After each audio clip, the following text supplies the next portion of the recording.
अस्सलाम वालेकुम dear students, कैसे हैं आप सारे। उम्मीद है ठीक होंगे।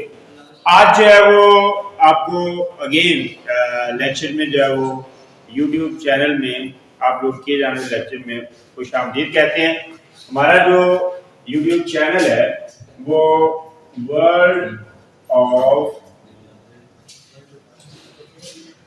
फिजिक्स है, जिसमें आपके एक्सपेरिमेंट और लेक्चर जो है ये लोड जो है वो किए जा रहे हैं।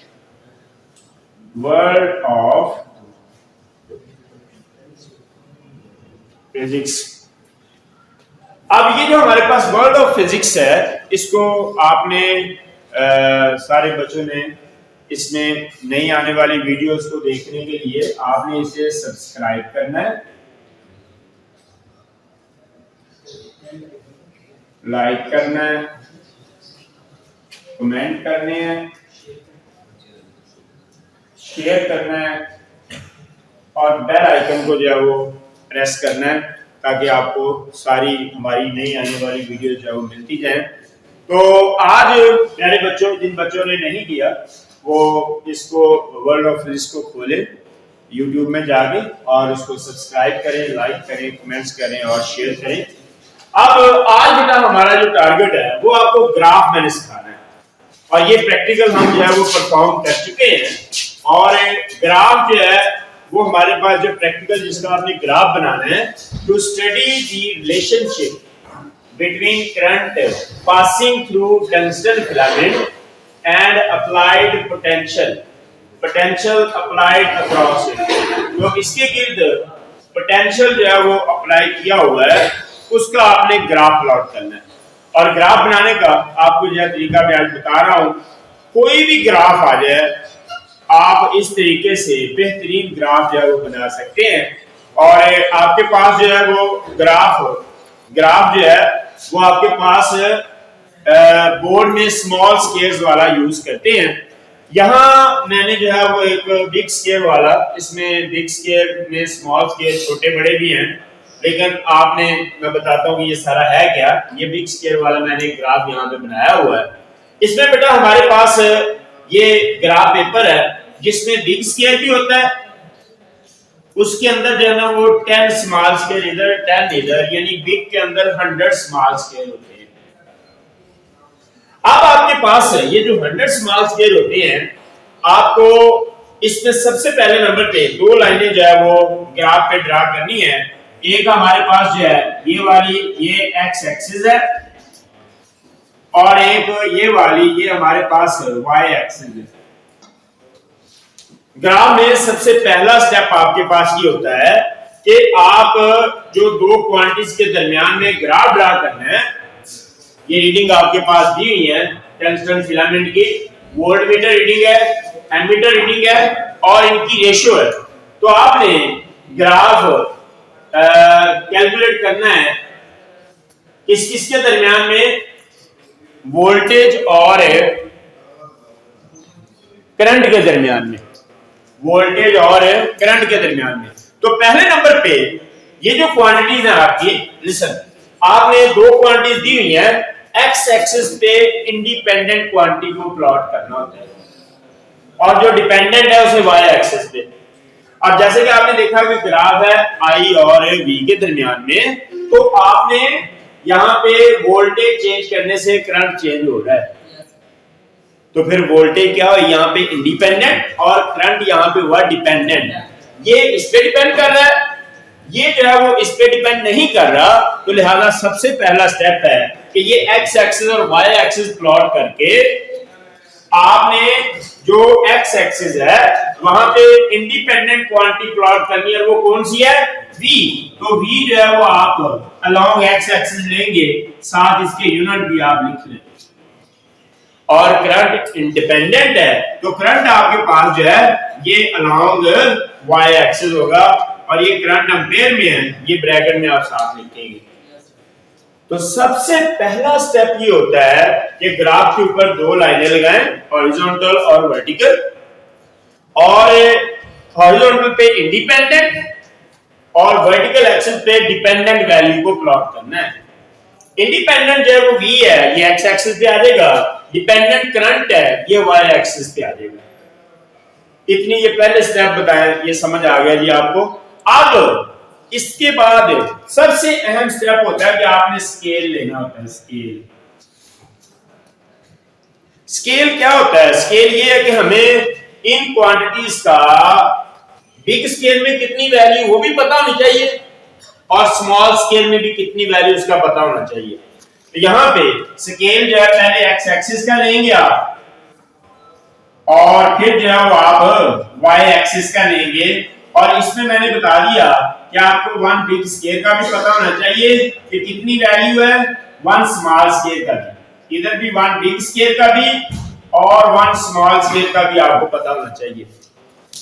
अब इसके लिए एक ये रूल है कि आपने जो ग्राफ ड्रा करना है, बड़ी में से छोटी वैल्यू जो है, पहले आप देखें कि v एक्स एक्सिस पे है तो v आपके पास ये वैल्यू दी है, टेबल आपने देखना है, बड़ी में से छोटी वैल्यू को माइनस करके ना 5 पे डिवाइड करना है।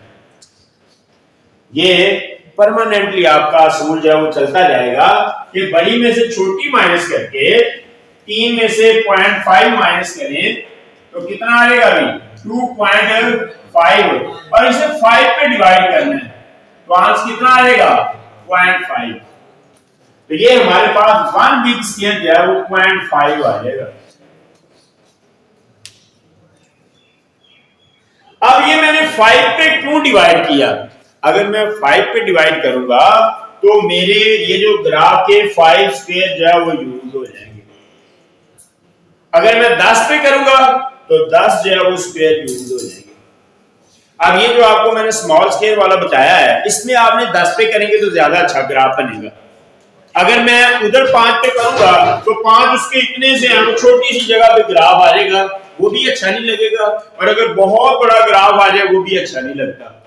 तो इस वजह से अगर बिग स्केल की बात करें जैसे ये मैंने बनाया है तो यहाँ पे हमेशा 5 पे, लेकिन आपके पास जो स्मॉल स्केल वाला ग्राफ है उसको आपने किस पे करना है 10 पे, और 10 पे डिवाइड करने का मतलब क्या है कि ग्राफ 10 स्क्वायर के अंदर कंप्लीट हो जाएगा। और इधर क्या मतलब है 5 स्क्वायर के अंदर ग्राफ जो है वो आपका कंप्लीट हो जाएगा। ये मुनासिब ग्राफ है, ना ज्यादा बड़ा है ना ज्यादा छोटा है। ऐसा नहीं होना चाहिए कि ग्राफ जो है वो आपका इतना बड़ा आ जाए, ये भी गलत होता है। ये भी नहीं होना चाहिए कि ग्राफ इतना सा है। तो मुनासिब ग्राफ के लिए कोई बात नहीं, मुनासिब ग्राफ के लिए आपको क्या करना है कि अगर बड़ा है तो 5 पे डिवाइड करें और अगर छोटे स्क्वायर हैं तो कितने पे डिवाइड करें 10 पे। तो ये प्यारे बच्चों बिग स्केल वाला आ गया। ये हर एक में यही होता है कि बिग स्केल कैसे निकालना है, बड़े में से छोटे को तफरीक करके 5 पे डिवाइड करना है। और अगर स्मॉल स्केल वाला ग्राफ यूज कर रहे हैं तो फिर आप क्या करेंगे 10 पे डिवाइड करेंगे। ये मुझे जरा दिखाइएगा, ये हमारे पास स्मॉल स्केल वाला ग्राफ है बेटा, ये आपको जो वो नजर आ रहा है, और यहां पे आपने 10 पे करेंगे तो ज्यादा खूबसूरत ग्राफ बनेगा। और इसी तरह से आपके पास ये वाला जो है ये बिग स्केल वाला, ये भी आपको नजर आ रहा है। बिग स्केल वाला मैं यहां पे बिग बना रहा हूं, आपने स्मॉल का भी बनाना है। तो बिग स्केल में किस पे डिवाइड करना है 5 पे, और स्मॉल स्केल पे, इसका मतलब समझ आ गया कि 5 वाले में आपके पास 5 स्क्वायर के अंदर ग्राफ बन जाएगा, और 10 पे डिवाइड करेंगे तो 10 स्क्वायर में ग्राफ बन जाएगा।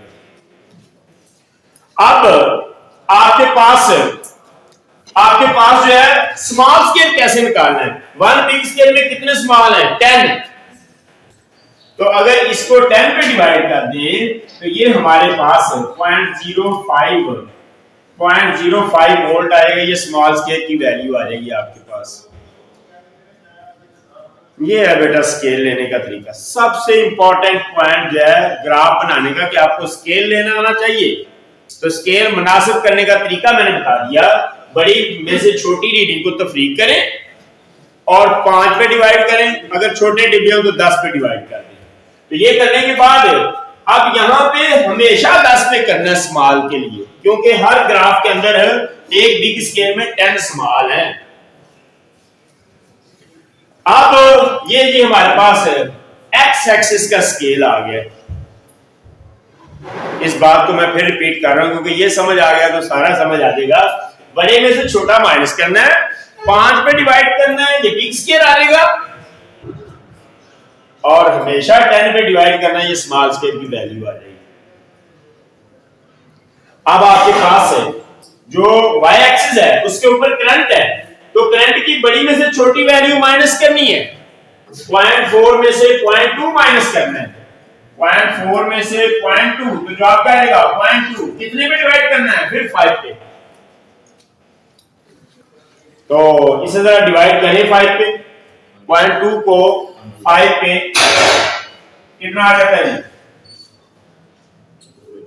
0.04 आया है। ये बेटे ने डिवाइड किया है तो 0.04 जो है इसको 0.05 कर लें। ये मैं ना राउंड ऑफ कर लेता हूं आमतौर पे ग्राफ में बिग स्केल को, ताकि उसमें एडिशन आसान हो। इसकी वजह ये होती है कि आप यहाँ पे ये 0.04 आया है डिवाइड करने से, मैंने 0.05 ले लिया है। क्यों 0.05 लिया है कि इसको ऐड करना आसान है। कैसे ऐड को अभी मैं आपको बात बताता हूं। तो स्मॉल स्केल में भी क्या करना है फिर 10 पे डिवाइड कर देना। तो ये 0.005 एम्पेयर आएगा। तो ग्राफ का सबसे बेसिक काम जो है वो स्केल आपने यूं ले लेना है। स्केल लेने का जो तरीका बताया है, बड़ी में से छोटी तफरीक 5 पे डिवाइड, ये बिग स्केल आ जाएगा, 10 पे डिवाइड स्मॉल स्केल आ जाएगा। इसी तरह आपने दोनों का ये ले लिया। स्केल की बात आपको आई होप समझ आ गई होगी कि स्केल आपने हमेशा ऐसे लेना है और कोई जो है वो इशू नहीं है। अब आपके पास टेबल में देखना है कि एक्स एक्सिस पे सबसे छोटी वैल्यू क्या है 0.5। सबसे छोटी वैल्यू 0.5 है। तो अगर ये 0 के करीब करीब हो ना तो यहां 0 से शुरू करते हैं। 0 से ये 0 के करीब या 0 से शुरू करते हैं। अगर 0 से ना होती मतलब ये होती आपके पास 1.5 होती तो फिर इसको 0.5 से शुरू कर दिया करिए, या आप इससे भी शुरू कर सकते हैं, इट डजंट मैटर। 0.5 से भी शुरू कर लेते हैं, कोई मसला नहीं है, लेकिन कोशिश करें कि अगर 0 के करीब हो तो 0 से शुरू करें। तो आप प्यारे बच्चों ये हमारे पास 0 लिख लें। यहां पे आपने सिर्फ उधर से देखा है कि छोटी वैल्यू कौन सी है। अब आपके पास वो 0.5 थी तो मैंने 0.5 की जगह पे ये आपके पास जो है वो 0 से स्टार्ट कर दिया है। अब देखें भाई 0 में ऐड करते जाए आगे 0.5 ऐड करेंगे तो ये बिग स्केल कितना बन जाएगा 0.5। आगे करेंगे तो 1 फिर 1.5 फिर आपके पास 2 फिर 2.5 और फिर आगे आपके पास 3.0 आएगा। और ये तब तक आपने जाते जाना है जब तक आखिरी वैल्यू ना आ जाए। आखिरी वैल्यू से बराबर या उससे बड़ी ना आ जाए तब तक आपने आगे चलते जाना है। तो ये प्यारे बच्चों हमारे पास है, ये हमारे पास जो है वो आपने यहाँ पे वैल्यूज शो कर ली है। अभी मुझे ये नहीं पता यहाँ कौन कौन सी वैल्यूज हैं, मैंने छोटी वैल्यू लेके उसमें जो है वो स्केल ऐड करते जाना है। अब इसी तरह से दूसरी साइड की बात करते हैं। यहां सबसे छोटी 0.2 है, तो इसको आप 0.1 से जो है वो स्टार्ट कर लें। 0.1 से स्टार्ट कर लें। 0 से मैं इसलिए नहीं कर रहा कि ये स्केल बहुत छोटा है और आप ये देखेंगे ये ग्राफ ऊपर चला जाएगा। तो 0.1 से शुरू करके अब 0.1 में क्या ऐड करना है मैंने 0.05 करो जरा। 0.05 ऐड तो क्या आएगा 0.05 से शुरू कर दो। चलो और जो है वो इसको 0.5 से शुरू कर दो। 0.05 से इसको 0.05 से शुरू करो। अब इसमें ये 0.05 भी छोटे है ना तो 0.05 ऐड करते जाएं। जरा ध्यान दीजिए। तो 0.05 ऐड करोगे तो कितना आएगा 0.05 0.1 आएगा। 0.1 में करोगे तो कितना आएगा 0.15 फिर कितना आएगा 0.6 0.05 0.20, उसके बाद 0.25, उसके बाद 0.30, उसके बाद 0.35 और उसके बाद अगला जो है वो क्या आ जाएगा 0.40। आपने 0.4 तक लेके जाना है। तो दूसरा स्टेप आपके पास ये है कि स्केल के मुताबिक छोटी में इधर भी ऐड करते जाएं, इधर भी ऐड करते जाएं। आखिरी स्टेप इसका ये होता है कि पॉइंट्स को शो करें। अब पहला पॉइंट क्या है 0.5, पहली रीडिंग जो है वो 0.5 और 0.2 है। तो 0.5 कहां आता है, ये नजर आ रहा है, ये मेरे पास ये ग्राफ में नजर आ रहा है। और दूसरा कितना है 0.2 भी मुझे नजर आ रहा है। ये दोनों को ऐसे आगे ले जाएं, एक्सटेंड करें, जहां पे ये मिले वहां पे ये सर्कल लगा के निशान लगा दें। आपने क्या किया, पहली रीडिंग आपकी इधर 0.5 है, 0.5 आपके पास ये वाला है, उसके बाद 0.2 है, 0.2 आपका जो है वो ये नजर आ रहा है। दोनों को ऐसे मिलाएं तो जहां पे ये मिलते हैं ये निशान लगा के इसके सर्कल लगा लेना है। और बेहतर है यहाँ पे पॉइंट लिख भी दें। ये पॉइंट क्या वाला 0.5 और दूसरा क्या था 0.2। ये प्यारे बच्चों जो ग्राफ में आपने मैथ के स्टूडेंट भी बैठे हुए हैं, आपने देखा कि जो भी पॉइंट होता है जितने एक्स एक्सिस पे और वाई पे होते हैं दोनों को मिला देते हैं तो ये पॉइंट आ जाता है। अगला पॉइंट क्या है जी 1 और 0.3। 1 कहां है, ये 0.3 कहां है, 0.3 ये वाला। तो ये 1 और 0.3 में अगर आप जाएं तो ये हमारे पास ये वाली वैल्यू आ जाती है। और इसकी भी आप पॉइंट यहां पे लिख लेंगे, ये हमारे पास है 1 और 0.3। ये प्यारे बच्चों आपके पास है दूसरा पॉइंट जो है ये मैंने शो कर दिया ये वाला। अब आपने तीसरा पॉइंट लेना है, तो ये 1.5 और 0.34 है। 1.5 तो ये है, तो अगला क्या है 0.34, ये 0.35 से थोड़ा नीचे होगा, तो इसको भी और 1.5 को इसको भी आगे बढ़ाएं तो ये यहां कहीं आ जाएगा। यहां भी आपने पॉइंट को शो कर देना है 1.5 और 0.34। ओके, इसके बाद अगला पॉइंट क्या है, ये हमारे पास है 2 और 0.37 है। 2 ये नजर आ रहा है, 0.37 कहां होगा 0.5 से ऊपर, तो ये प्यारे बच्चों यहां कहीं आ जाएगा। यहां पे ये पॉइंट आपने शो कर देना है। अगला पॉइंट क्या है, ये हमारे पास है, ये हमारे पास 3 और 0.4 है। 3 ये है, 0.4 ये है, दोनों को मिलाएं तो ये यहां कहीं पॉइंट आ जाएगा। ये मेरे पास जगह कम थी इसलिए वो शो नहीं हो रहा, आपके पास ही होगा। ऐसे आपने ये पॉइंट लगा देने। ये 3 स्टेप में ग्राफ मैंने आपको बताया है। पहले में ये एक्स एक्सिस और वाई एक्सिस पे क्वांटिटी को शो करें, उसके बाद आपने स्केल लिया, बिग को निकालने के लिए बड़ी में से छोटी माइनस करके 5 पे डिवाइड, आपके पास जो है उस पे 10 पे डिवाइड, और उसके बाद वाई एक्सिस पे ये ले लेना आपने। उसके बाद इस स्केल के मुताबिक ये रीडिंग लिख लेनी है। बस यहां से ये देखना है कि इधर से छोटी को आपने ले लेना है। अगली बार अब आपने पहली रीडिंग लेनी है और ये निशान लगा देना है, जितना इधर है जितना इधर है, फिर दूसरी तीसरी चौथी। और इसके बाद अगर तो स्ट्रेट लाइन ग्राफ हो, इसका ग्राफ स्ट्रेट लाइन नहीं है, स्केल से लगाएं। अगर स्ट्रेट लाइन ना हो, इधर सुने भाई, तो इसको ना फ्री हैंड ग्राफ कहते हैं। फ्री हैंड ग्राफ ये कि ऐसे ले जाते हैं, किसी पॉइंट में से गुजर जाए, किसी में से ना गुजरे। कोई बात जरूरी नहीं होता कि हर पॉइंट में से गुजरे, लेकिन आपने इस तरह से फ्री हैंड लाइन खींच देनी है। तो ये हमारे पास टंगस्टन फिलामेंट का ग्राफ है। और ये ग्राफ क्या बताता है, ये ग्राफ क्या बताता है कि आपके पास है शुरू में करंट और वोल्टेज डायरेक्टली प्रोपोर्शनल है, और जब टेम्परेचर ज्यादा हो जाता है तो रेजिस्टेंस ज्यादा हो जाती है, और रेजिस्टेंस ज्यादा हो तो करंट जो है वो डिक्रीज होना शुरू हो जाता है। ये ग्राफ सीधा जाने की बजाय ऐसे मुड़ जाता है। तो ये हमारे पास है टंगस्टन फिलामेंट का ग्राफ है। इसी तरह सारे ग्राफ, कोई भी ग्राफ आ जाए आप इस तरह से प्लॉट कर सकते हैं। इंशाल्लाह आई होप कि आपको ये ग्राफ बनाने का तरीका समझ आ गया होगा। और अगर कोई बात समझ ना आए आप हमारे YouTube चैनल पे ये कमेंट्स में वो क्वेश्चन जो है वो पूछ सकते हैं, ताकि उसको भी आपको जो है वो दूर किया जा सके। और इस तरह से आप इंशाल्लाह बेहतरीन तरीके से ग्राफ जो है वो प्लॉट कर सकते हैं। और आखिर मैं यही कहूँगा कि ये वीडियो आपको जो है वो यूट्यूब चैनल पे भी वर्ल्ड ऑफ फिजिक्स में मिल जाएगी, और वहाँ पे आप उसको सब्सक्राइब करें अगर आपने नहीं किया, लाइक करें, कमेंट करें और बेल भी उसकी जो है वो प्रेस करें, ताकि हर नए आने वाली वीडियो जो है वो आप तक पहुँचती रहे। Thank you very much.